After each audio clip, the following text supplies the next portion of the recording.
Hey everybody, I'm Robert Beniaga. I'm your Southern Regional Educator for Fantastic Sam's, and I was doing a mannequin head, and I thought I'd go ahead and show you some little tips and tricks on how I actually recommend to apply a tint on a mannequin head or on a client. I got my trays set up, and that's a big part of your services, making sure that you have all the things that you need. I have my bowl, tint bowl, my brush, a paddle brush to brush out hair, sectioning clips, and combs, and an extra towel just in case to make sure things are clean.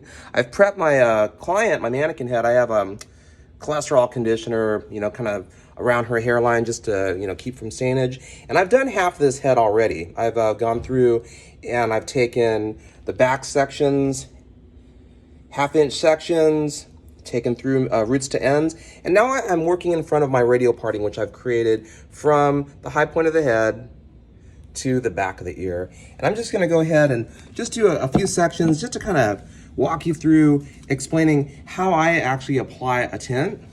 And in this area, I have my barrier cream, which is cholesterol conditioner, through this area to help to keep the stainage to a minimum.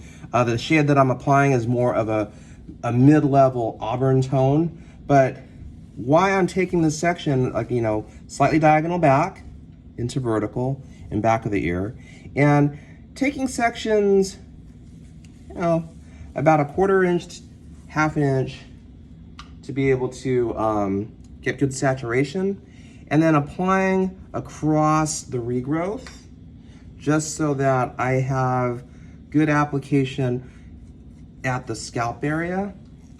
And then you might notice I'm not totally dipping my brush in the bowl. Let me show you through here.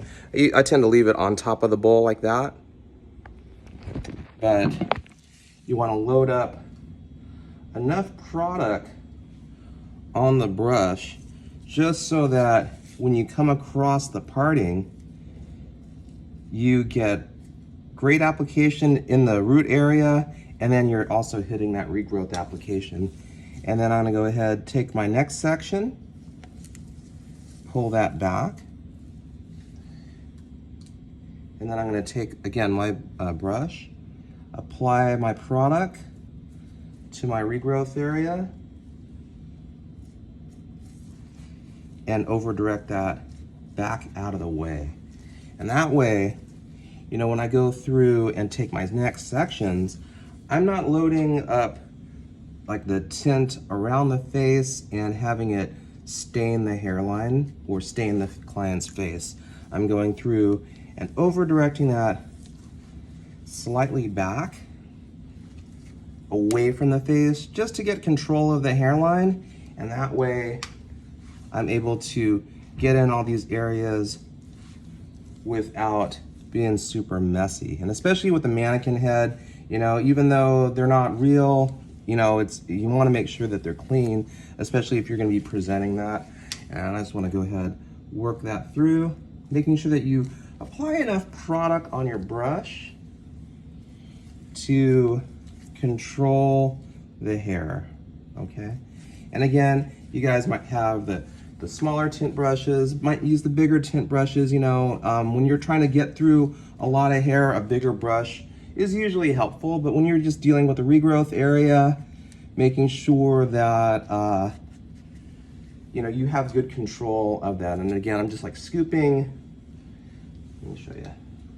When I take the tint, I'm just scooping the tint on the brush like that, and then applying that to the hair. I'm gonna work this through the same way on the opposite side, and then I'm gonna take through the mid shaft and ends to refresh the color. But I just wanted to give you some tips and tricks on how I go through section the hair, applying the tint, and then over directing back to keep it away from the face. And again, this is like kind of stuck into the cholesterol conditioner I have for the barrier cream, just so that I keep a pretty stain-free hairline. Thanks a lot for watching, and I'll talk to you later. Have a great day.